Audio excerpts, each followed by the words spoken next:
Welcome back to episode 5, segment 2. So, as part of segment 1, you would have seen the 8 steps that you need to follow in order to find a part-time job. For segment 2, we're going to cover some of the examples that Vic and I have. By the way, say hi. Hello. I'm back. Yes, it's back finally. We're going to follow 2 examples each from our own experiences, and stick to the end. We're going to also cover some of the learnings that we've reflected on and we've come to the conclusion of for each of our examples. So, before we begin, let's talk a little about our motivations. My motivation in finding a part-time job very early on, I think this was at the final year of my secondary school or high school, and then going into university, was quite simply my parents told me that I was an adult now, so I needed to make money to help the family. What was your motivation, Vic? Well, look, I started a bit earlier than that. I started when I was 12, but it was Wow. more supplementing my social life because, our family, given that we're from a Chinese heritage, they believe strongly on just focusing on studies, which means anything extra is either self-funded somehow, or you have to save up pocket money from, Chinese New Year, whatever, which doesn't last very long. So I went to get a part-time job just so that I can have a social life and buy things without the permission of my parents, really. So I'm well aware of some of the things that Vic has spent money on. I'm going to take it to my grave, but also just so you know that, yeah, he definitely likes spending money back in the day. So let's start with the first example.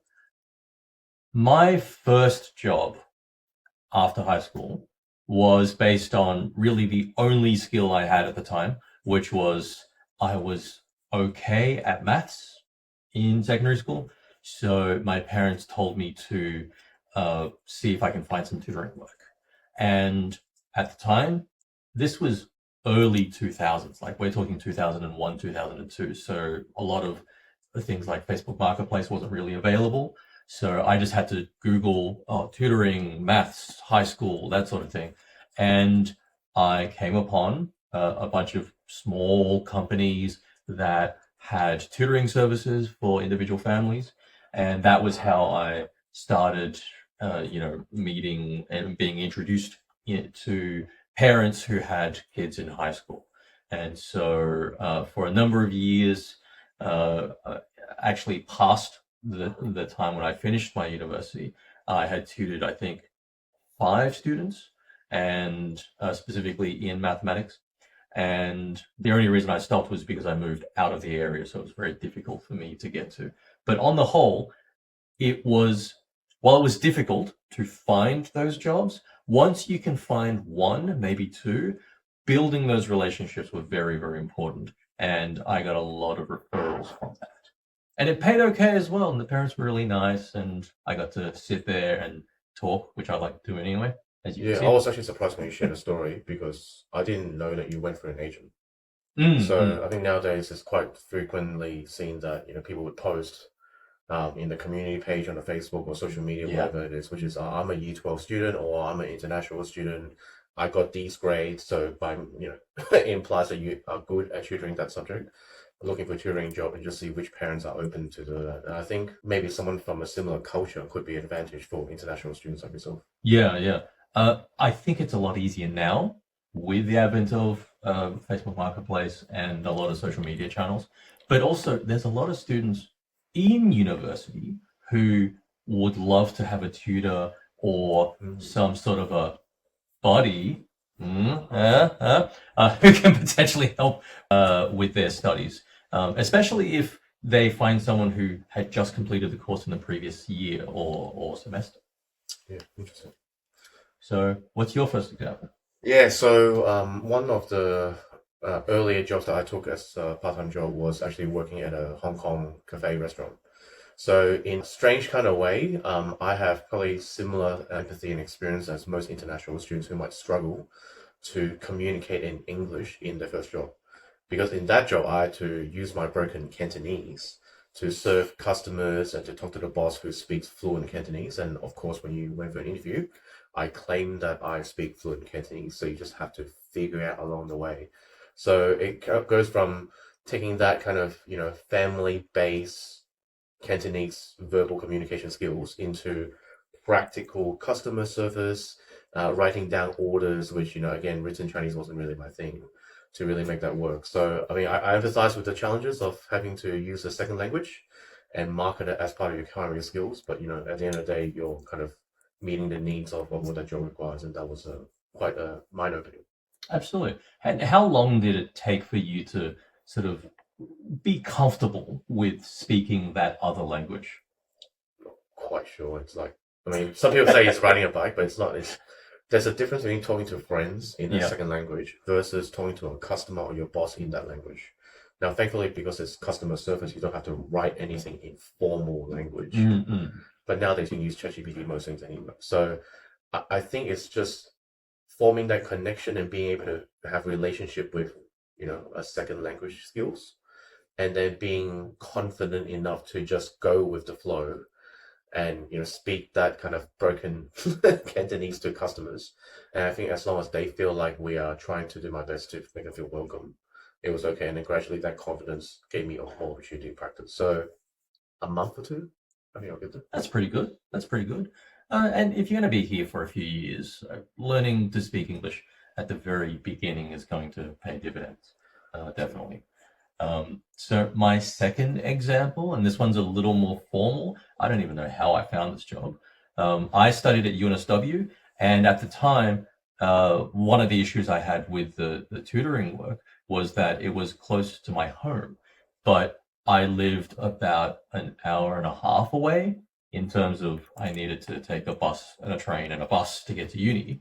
So coming back home after some of the classes and then having to show up to someone's home to tutor them, it was difficult at times. So I wanted to find a job, I think it was my second year, on campus.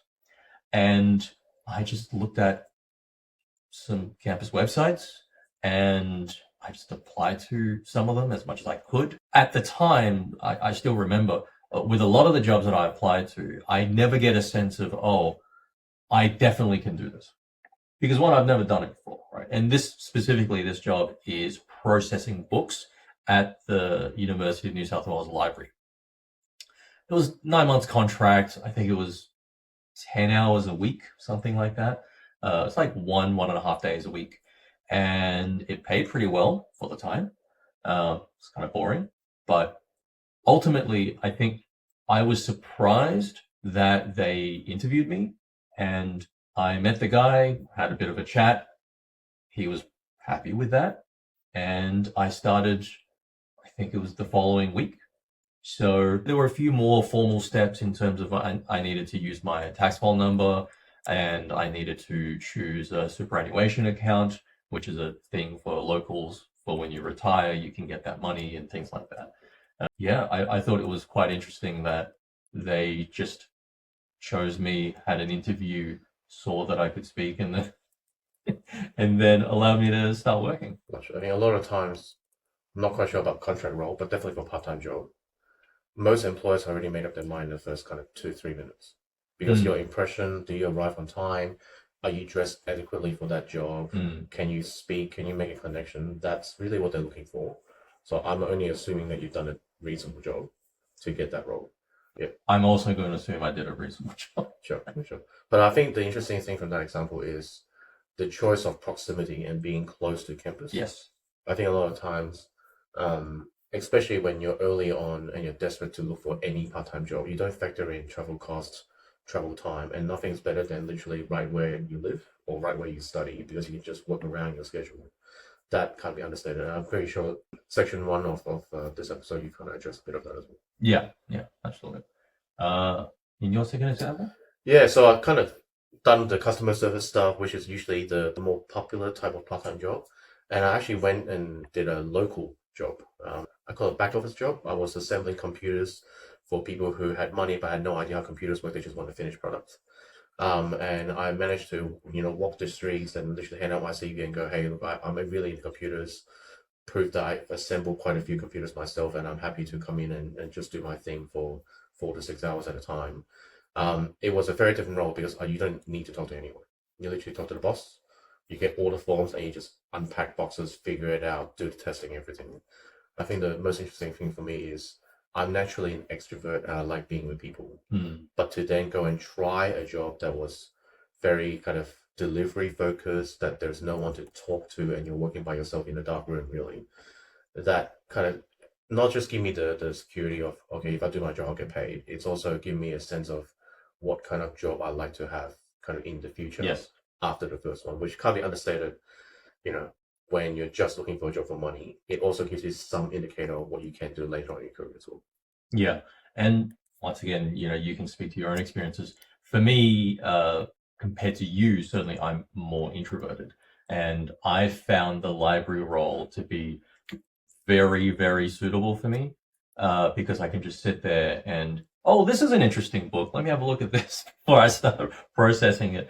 And yeah, I didn't have to talk to anyone. Don't get me wrong, I like talking to people, especially in smaller groups.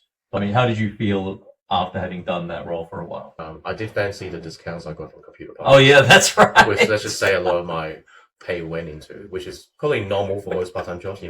Usually you work for a clothing store and then you got discount and you spend most of your wages all back on the clothes. Like it's the normal thing. But again, I think what I was hoping to present is, other than finding a bit more about what you like and what you dislike, it's also encouraging people who might not be as customer focused or extroverted, that there are roles that are actually tailor made for you. It's just that you have to go and find them. Yeah. Because what you normally see on the streets are customer service. It doesn't mean the non-customer service roles don't exist. You just need to know where to find them. So Absolutely, absolutely. Okay, so before we wrap up, let's talk about our learnings. We'll try to keep it to one learning per role. So I'll start with the tutoring role. One of the things that I was approached with several years into my tutoring, because I was relatively good at it. I was able to explain a lot of concepts in multiple different ways. And I think this happened after my finishing of my final year of secondary school. One of the parents approached me and asked me if I could tutor in English. And my English wasn't terrible. I think my marks were reasonably high, but I hesitated. And I basically explained, look, I'm not very good at it, etc., etc. But reflecting on that, I think given the opportunity, or sometimes someone might say to you, hey, can you do this thing? I think I tend towards a more conservative, more sort of safer approach. Whereas sometimes, especially if you're younger, especially if you haven't done it before, and assuming it's safe and there's no major issues there, just give it a go. See how it works out. I think I do kind of regret not saying, yeah, absolutely, I can do it. I thought you didn't take it. No, I didn't. Okay. Well, I wanted to, but I didn't feel like I was good enough. So, yeah, which might lead to, I guess, my share of learnings. I think, unlike how you would approach a internship or a job that's completely relevant to your chosen career, with part-time job, it's very different. There's a certain set of needs for that role. It's usually quite basic. And as long as you satisfy it, you don't have to be the best at anything to get that job, right? So just because, your English marks is not top of the class, it might actually be enough to be a tutor for someone else who's actually not as good or is kind of behind you in terms of, years of experience. And it's actually your transferable skills and your patience that is more important than whether or not you would top the class on. And for me, in a comparable way, again, using that kind of Cantonese thing as an example, I figured out afterwards that they're not looking for someone who's got fluent Cantonese skills and who can write a poem or something. They need someone who can present themselves, commit to that discipline of getting better, and be open to actually giving it a go.